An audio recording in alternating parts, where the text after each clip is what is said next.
Hello everyone साथियों, कैसे हैं? मुझे उम्मीद है कि आप अच्छे होंगे। आपको पता होगा कि पिछले कुछ दिनों से सीडीपी की तैयारी कर रहे हैं इस चैनल के माध्यम से। तो इस सीरीज का फर्स्ट नंबर क्वेश्चन जैसा कि इम्पोर्टेंट है, देख पा रहे होंगे, जिसमें कहता है बालक के हमारा व्यक्तित्व के सर्वांगीण विकास के लिए आवश्यक है, उसके लिए यानी डैश जानकारी शिक्षकों की होनी चाहिए। यानी कहता है बच्चों के यानी हमारा पर्सनैलिटी के यानी हमारा जो व्यक्तित्व होता है उसका सर्वांगीण विकास के लिए यह आवश्यक है। और उसके साथ साथ यहाँ डैश दे रहा है, यानी ऑप्शन आपको ए बी सी डी में से आपको कोई यहाँ में क्या करना है, सिलेक्ट करना है कि डैश की जानकारी शिक्षक को होनी चाहिए। मित्रों, व्यवहार या ज्ञान या कक्षा साथियों, तो इसका क्या हो जाएगा, आपका व्यवहार हो जाएगा, हमारा बिहेवियर हो जाएगा। उसके व्यवहार की जानकारी शिक्षक को हो तो वहाँ क्या हो जाएगा, यहाँ क्या हो जाएगा साथियों, यहाँ जो हो जाएगा आपका यह व्यवहार हो जाएगा। यानी एज ए सेंस की बात करें तो ऑप्शन नंबर बी जो है हमारा यह करेक्ट हो जाएगा। देखिए, अब मिला के देखिए, अब क्वेश्चन को पढ़ के देखिए और मिला के देखिए। बालक के व्यक्तित्व यानी पर्सनैलिटी के सर्वांगीण विकास के लिए यह आवश्यक है कि उसके व्यवहार की जानकारी शिक्षकों को हो, यानी उसके बिहेवियर की जानकारी हो। यानी ऑप्शन नंबर बी जो हमारा यह करेक्ट होगा। यह क्वेश्चन सीटेट में 3 बार से 4 बार आ चुका है, ठीक ना। तो क्यों ना ऐसे प्रश्नों को आप क्या करें, उसका पोस्टमार्टम कर दे, जिससे कहीं भी अगर पूछा जाए तो क्या हो, आप गलती नहीं हो। अगला क्वेश्चन है, निम्न में कौन सी शिक्षण विधि जिसमें छात्र जो है अधिक एक्टिव क्रियाशील होता है। यानी इनमें से कौन से 4 ऑप्शन दिए गए हैं जिसमें छात्र क्या हो, ज्यादा एक्टिव हो, ठीक ना, क्या हो, ज्यादा एक्टिव की बात हो रही है। तो क्या प्रदर्शन विधि होगा, या निगमन विधि होगा, या प्रश्नोत्तर विधि होगा, या विश्लेषण विधि होगा। तो एक एक जो ऑप्शन में दिए गए हैं हर एक विधि को हम देखते हैं। सबसे पहले देख लेते हैं, देखिए विश्लेषण विधि को देखते हैं। विश्लेषण क्या होता है, विश्लेषण विधि में आपको क्या होता है, ये टीचर के लिए होता है। कोई भी चीज टॉपिक मान लीजिए पढ़ाना है, मान लीजिए कोई टॉपिक पढ़ाना है, एक शिक्षण विधि पढ़ाना है, तो उसमें क्या किए, उसके सभी पार्ट को बताए, फिर उसमें पार्ट के बताए, यानी क्या पूरे विश्लेषण करके यह एक टीचर के लिए होता है। लेकिन यहाँ पूछा जा रहा है छात्र कैसे एक्टिव रहे। देखिए प्रश्नोत्तर विधि की जहाँ तक बात करता हूँ, यानी तो उसमें क्या होगा, या तो कोई शिक्षक प्रश्न पूछेंगे और बच्चा प्रश्न का जवाब देगा। तो ऐसा भी हो सकता है बच्चा जो रटा है क्वेश्चन पहले जो याद किया हुआ है वही हो सकता है। उसके बाद है निगमन विधि। निगमन विधि जो होता है ना, उसमें भी होता है, यह बड़े बच्चों के लिए होता है। उसके बाद है प्रदर्शन विधि। देखिए सबसे ज़्यादा एक्टिव आपको प्रदर्शन विधि में रहेगा, इसमें देखने को मिलेगा प्रदर्शन विधि के। एग्जाम्पल के तौर पे मैं बताता हूँ, क्या अगर मान लीजिए एक बच्चा, मान लीजिए वह कहीं घूमने के लिए गया, ठीक, अगर वहाँ देखा मान लीजिए बच्चा गया मेला, कहाँ गया, मेला। मान लीजिए बच्चा पुस्तक मेला गया, कहाँ गया, बच्चा कहाँ गया, पुस्तक मेला गया। तो वहाँ अनेक प्रकार के पुस्तक को देखेगा, साथ ही साथ बहुत तरह के सामान भी देखेगा। तो वहाँ क्या करेगा, उसको देखेगा, उसको छूएगा, मतलब उसको अपना एक्सपीरियंस अनुभव करेगा। जैसे आप मान लीजिए आप मेला गए होंगे, कहाँ गए होंगे, हाल फिलहाल में आपको दुर्गा पूजा मनाया गया है, दुर्गा पूजा मेला में जाते हैं तो रॉकेट बहुत तरह के छोटे बच्चों के लिए रहता है, ये रहता है, ये खिलौना, ये खिलौना। तो क्या होता है, ये प्रदर्शन विधि, इसका मतलब कहने का मतलब होता है जहाँ बच्चा अपने रियल लाइफ से जुड़ के रहता है तो वहाँ क्या होता है, वहाँ एक्टिव रहेगा। तो क्या है, ऑप्शन नंबर ए जो है यह आपका करेक्ट होगा। तो प्रदर्शन हमारा जो विधि होता है तो वह क्लास में कैसे होगा। मान लीजिए आपको क्या पढ़ाना है, मान लीजिए आपको कोई भी चीज़ पढ़ाना है तो प्रोजेक्ट विधि से पढ़ाए, ठीक ना। तो उसमें क्या किए, दिखाए कि ऐसे होता है, हमारा ये होता है, ठीक ना, हमारा सूरज ऐसे होता है, चांद ऐसे होता है, अच्छा ये होता है, अच्छा ये होता है। तो उसमें क्या होगा, बच्चे प्रदर्शन विधि से क्या होंगे, ज़्यादा एक्टिव रहेंगे। यानी ऑप्शन नंबर ए जो हमारा यह हमारा क्या हो जाएगा, ऑप्शन नंबर ए जो आपका करेक्ट हो जाएगा। तो आप समझ गए होंगे। उसके बाद अगला क्वेश्चन जैसा कि देख पा रहे होंगे स्क्रीन पे, कहता है कि बाल केंद्रित शिक्षा यानी चाइल्ड सेंटर एजुकेशन के समर्थक के तौर पर आपके अनुसार, यानी आप एक टीचर हैं तो आपके अनुसार निम्नलिखित में से किसका महत्व सर्वाधिक है। तो इसका मतलब है सर्वाधिक की बात हो रही है साथियों। ऐसे जब भी सवालों को सॉल्व करेंगे तो देखेंगे तो सर्वाधिक का मतलब है आपके चार भी इंपॉर्टेंट हो गए, लेकिन आपको क्या करना है, बेस्ट चूज करना है। वैसे बाल विकास में आप बेस्ट चूज करेंगे तो आपका क्या होगा, यह उत्तर सटीक होगा। कहता है शिक्षक बालक के व्यक्तित्व यानी पर्सनैलिटी को कहाँ तक हमारा ये विकास कर पाता है, या शिक्षक कितना ज्ञानी, आकर्षक और गुणयुक्त है, शिक्षक अपने स्कूल को कितना भव्य हमारा ये दर्शन बना पाने में सक्षम है, या शिक्षक की पहचान का दायरा कितना विस्तृत है।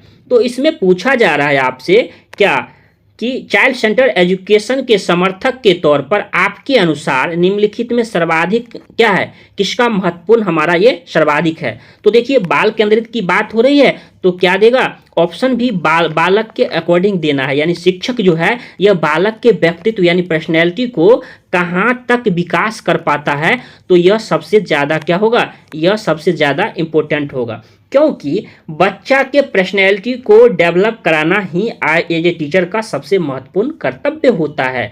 क्या होता है, उसके पर्सनैलिटी को कहाँ तक क्या कर सकता हो, डेवलप कर सकता हो, जिससे बच्चों का क्या हो, पर्सनैलिटी का विकास हो। यानी ऑप्शन नंबर ए जो है आपका यह करेक्ट हो जाएगा। ठीक, तो सबसे बेस्ट ऑप्शन नंबर ए जो आपका करेक्ट हो जाएगा। उसके बाद अगला क्वेश्चन है, देखिए किसी भी विषय वस्तु यानी कंटेंट को छात्रों को सरलता से सिखाने के लिए टीचर का सर्वप्रथम गुण क्या होना चाहिए। कहते हैं टीचर का सर्वप्रथम गुण, अगर आप टीचर हैं यानी किसी भी विषय वस्तु को आप छात्रों को कितनी आसानी से आप समझा सकते हैं, कितनी सरलता से बता सकते हैं, उसके लिए पूछा जा रहा है क्या सबसे जरूरी है।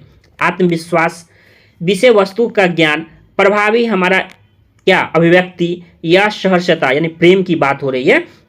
तो कहता है छात्रों को सरलता से सिखाने के लिए, देखिए यहाँ जो है पूछा, कहता है छात्रों को क्या है यानी आसान से कैसे समझ जाए, तो हमारा यह होगा इफेक्टिव, क्या होता है हमारा प्रभावी अभिव्यक्ति, मतलब होता है टीचर को कैसे समझाएंगे। देखिए टीचर अब ज़्यादा ज्ञानी होंगे लेकिन आपको समझा नहीं पाएंगे तो फिर व्यर्थ है। देखते होंगे, आप भी देखते होंगे, बहुत बड़े बड़े आपको सीडीपी पढ़ाने के लिए बहुत आते हैं, जिसमें क्या होगा आपको बहुत सारे ऐसे जो हैं बात है जो समझ में नहीं आती होगी, तो उनके ज़्यादा नॉलेज की मतलब रहकर भी उतने फ़ायदे नहीं होते। लेकिन बहुत सारे ऐसे भी देखे होंगे जिनके पास नॉलेज कम भी है लेकिन आपको इस तरह से समझा देंगे जिससे आप भूलेंगे नहीं। तो आप समझ सकते हैं आप कैसे समझेंगे। देखिए कैसे भी आपको क्या हो समझ में आना चाहिए, किसी भी टीचर से पढ़े। और क्योंकि देखिए अब ऐसा नहीं है कि जो टीचर ज्ञानी होगा उन्हीं के पास वो अच्छा से पढ़ा पाएगा, ऐसा नहीं होता है। तो इसीलिए प्रभावी अभिव्यक्ति जो होती है सबसे इम्पोर्टेंट होती है, जिसमें बच्चों की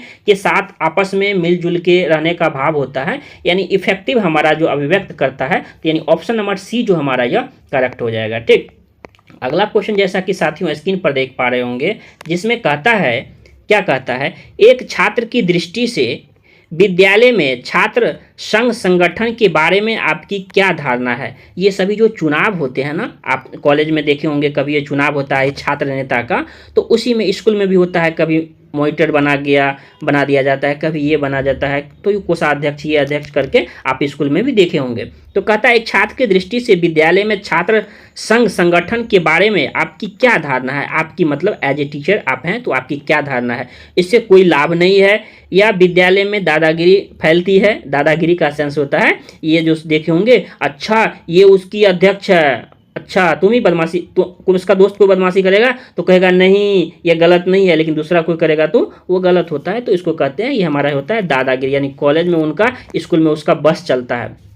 ठीक ना। उसके बाद क्या कहता है, शिक्षकों के अन्याय के विरुद्ध लड़ने का एक साधन है, या छात्रों में नेतृत्व की भावना बढ़ती है। तो यहाँ छात्र लीडर की बात हो रही है, तो एज ए क्या हो जाएगा, छात्र की ही बात होगी, यानी छात्रों में नेतृत्व यानी किसी भी चीज़ को करने की भावना। जैसे देखे होंगे स्कूल में भी प्रधानमंत्री बना जाता है, ठीक ना। तो ऐसे में क्या है, छात्रों में नेतृत्व की भावना बनती है किसी भी काम को, अच्छा मैं प्रधानमंत्री हूँ मेरा काम ये है। स्कूल में भी प्रधानमंत्री बनाया जाता है, आप मॉनिटर हैं ये हैं, ठीक ना, आप सचिव हैं। तो इससे क्या होता है, जो सचिव का जो वर्क होता है तो उसमें क्या होता है, उसकी नेतृत्व करने की भावना बढ़ती है कि हम ऐसा कर सकते हैं। यानी ऑप्शन नंबर डी जो होगा आपका यह करेक्ट हो जाएगा। देखिए किसी भी क्वेश्चन को ऐसे पढ़िए ना जिससे उस तरह से कहीं भी पूछा जाए ना तो गलती नहीं होना चाहिए। अगला क्वेश्चन है, पाठ्यक्रम निर्माण हमारा जो होता है करिकुलम कंस्ट्रक्शन में किस बात को मुख्य रूप से ध्यान में रखना चाहिए। जब भी हमारा जो पाठ्यक्रम बनता है, निर्माण होता है, तो कहता है किस बात को मुख्य रूप से ध्यान में रखना चाहिए। शिक्षा के उद्देश्यों का, सही बात है, शिक्षा के उद्देश्य क्या है हमारा, ये तो जरूरी बात है। उसके बाद है छात्रों की आवश्यकता, ये भी ध्यान में रखना है, छात्र की क्या आवश्यकता है, उसकी रुचि, साथ ही साथ उसकी योग्यताओं, और उसके बाद शिक्षण अनुसंधानों को। और इसमें कह रहा है ए और बी क्या दोनों?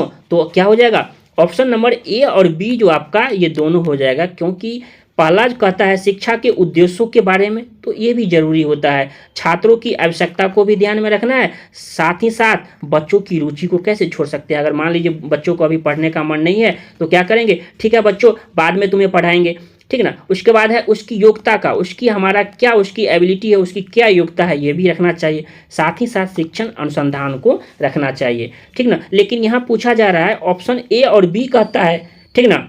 क्या कहता है क्या ए और बी दोनों? तो ए और बी दोनों सही है, तो यानी ऑप्शन नंबर डी पे जाएंगे। यानी जब आप सॉल्व करेंगे तो ऑप्शन नंबर डी को आप इस पे जा सकते हैं, ठीक ना। उसके बाद अगला क्वेश्चन जैसा कि साथियों स्क्रीन पर देख पा रहे होंगे, जिसमें कहता है निःशुल्क और अनिवार्य राइट टू एजुकेशन 2009 प्राइमरी शिक्षा लागू करने के फलस्वरूप। एक बात जान लेते हैं कि निःशुल्क शिक्षा क्या होती है। निःशुल्क शिक्षा जो होती है ना, ये उसमें कहा गया है 6 से 14 वर्ष तक के बच्चों को निःशुल्क और अनिवार्य दो शब्द है यहाँ। निःशुल्क का मतलब होता है यानी फ्री एजुकेशन, और अनिवार्य का मतलब होता है जरूरी, ठीक ना। यानी निःशुल्क भी होना चाहिए, साथ ही साथ अनिवार्य होना चाहिए। निःशुल्क का मतलब होता है जैसे जानते होंगे आप, मान लीजिए पढ़ते होंगे तो क्या होगा, पुस्तक आपका सरकारी स्कूल में ना पुस्तक लगता होगा, उसके साथ ही साथ आपको ड्रेस जो है ये सभी आपको फ्री में मिलते होंगे। तो ये सभी क्या है, तो कोई चार्ज आपको नहीं लगता है।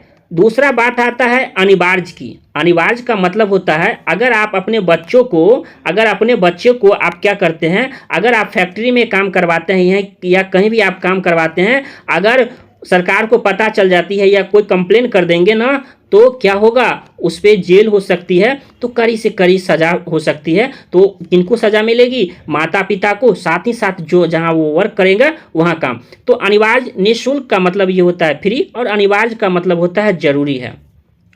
एजुकेशन 2000 हमारा ये 2009 का फॉर्मूला है। तो प्राइमरी शिक्षा लागू करने के फलस्वरूप क्या होता है, बालकों में साक्षरता बढ़ी है, सही बात है। ग्रामीण क्षेत्रों में साक्षरता बढ़ी है, ये भी सही है।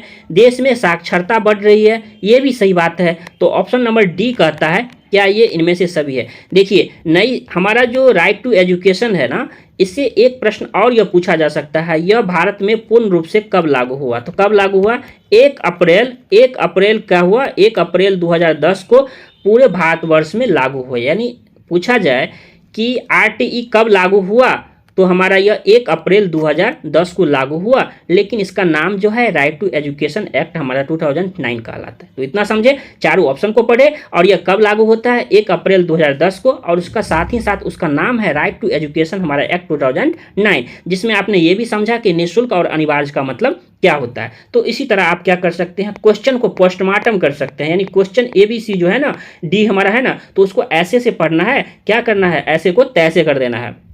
अगला क्वेश्चन है, शिशुओं को शिशुशाला यानी प्ले ग्रुप में आवश्यक है खेल के अवसर प्रदान करना, या सामान्य ज्ञान देना, या भाषा पढ़ाना, या कहानियाँ सुनाना।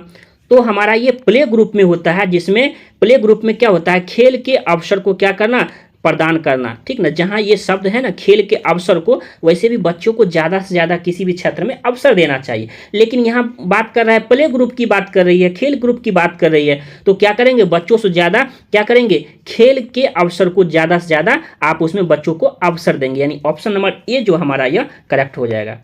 अगर ये सेशन अच्छा लग रहा है तो दोस्तों तक जरूर शेयर कीजिएगा, ठीक ना। अगला क्वेश्चन है, बाल केंद्रित शिक्षा यानी चाइल्ड सेंटर एजुकेशन द्वारा निम्नलिखित में क्या संभव नहीं हो सकता है। देखिए कभी तो ऐसा होता है, नहीं है और हैं में भी आपका 2 से 3 नंबर आप देखे होंगे, कभी आप सेट बनाए होंगे तो गलती हो जाता है। तो क्या करना है, अब ऑनलाइन पेपर हो रहा है सीटेट में, तो एक नज़र जरूर ध्यान रखना है कि क्वेश्चन में पूछा जा रहा है नहीं या है।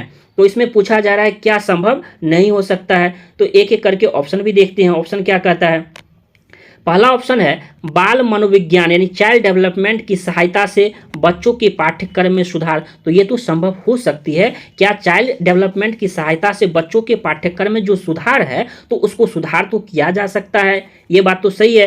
प्रत्येक बालक पर यानी कह रहा है प्रत्येक बालक पर शिक्षक द्वारा विशेष ध्यान दिया जाना, ये भी सही बात है। क्या प्रत्येक बालक पर हमारा शिक्षक द्वारा क्या हो, इसमें पूछा जा रहा है एक बालक पर नहीं, कितने बालक पर, प्रत्येक बालक पर, तो ये भी सही बात है। उसके बाद है प्रत्येक बालक पर पृथक रूप से ध्यान नहीं दिया जाना चाहिए। देखिए यहीं फंस गया, ध्यान नहीं दिया जाना चाहिए कि ध्यान देना चाहिए, तो ध्यान देना चाहिए, ठीक ना। उसके बाद है प्रत्येक बालक की विशेष आवश्यकताओं को समझना, यानी इसमें भी कह रहा है क्या है, प्रत्येक बालक की आवश्यकताओं को आपको पता होगा समावेशी शिक्षा को दर्शाता है, तो उसमें कहता है विशेष आवश्यकताओं को समझना, ये भी सही बात है। लेकिन आपसे पूछा जा रहा है क्या संभव नहीं है, क्या पूछा जा रहा है आपसे, आपसे पूछा जा रहा है क्या चाइल्ड सेंटर एजुकेशन द्वारा निम्नलिखित में से क्या संभव नहीं हो सकता है। तो आपको क्या होगा, ये पृथक जो हमारा होता है, प्रत्येक बालक पर पृथक रूप से ध्यान नहीं दिया जाना, यह ऑप्शन नंबर सी है। और नहीं में नहीं आपको बनाना है, तो क्या हो जाएगा, ऑप्शन नंबर सी जो आपका यह करेक्ट हो जाएगा। अगला क्वेश्चन जैसा कि देख पा रहे होंगे साथियों, ठीक ना, जिसमें कहता है अगला नंबर क्वेश्चन है वर्तमान समय में प्राइमरी शिक्षा की दुर्दशा का मुख्य कारण क्या है। आपसे पूछा जा रहा है कि वर्तमान समय में प्राइमरी शिक्षा जो है इसकी दुर्दशा का मुख्य कारण क्या है। एकाकी परिवार यानी एकल परिवार, या छात्रों का दूरदर्शन में अधिक समय व्यतीत करना, साथ ही साथ गाइड पुस्तकों पर भरोसा, या शिक्षक छात्र का विषम अनुपात। तो देखिए आपका ऑप्शन नंबर डी जो है हमारा यह करेक्ट हो जाएगा। अब करेक्ट कैसे होगा, मान लीजिए 30 छात्र पर एक टीचर का होना जरूरी है, लेकिन कभी ऐसा होता है 50 बच्चों पर भी एक छात्र बहुत जगह नहीं मिल पाते हैं, यानी क्या है उसकी विषम अनुपात का मतलब होता है रेशियो ठीक नहीं होना, यानी विषम परिस्थिति। जैसे मान लीजिए कहते हैं परिस्थिति ठीक नहीं है, क्या है अभी परिस्थिति ठीक नहीं है, एज ए सेंस क्या होता है, क्या परिस्थिति मतलब क्या विषम परिस्थिति में है, तो विषम अनुपात यानी सही अनुपात नहीं होना। तो ये भी है प्राइमरी शिक्षा का दुर्दशा का कारण है कि कभी देखते होंगे कि फर्स्ट क्लास, दूसरी क्लास और तीसरी क्लास, तीनों क्लास एक क्लास में बैठ जाओ, तो ऐसे क्या होगा। अब मान लीजिए अब कोई टॉपिक पढ़ाना है तो फर्स्ट क्लास, सेकेंड क्लास और थर्ड क्लास, बहुत जगह आप प्राइमरी स्कूल में ऐसे भी देखने को मिलता है जहां कुछ क्लास को एक वर्ग में क्या किया जाता है, बैठाया जाता है, जिससे उनकी क्या है प्राइमरी शिक्षा हमारा जो होता है उसकी दुर्दशा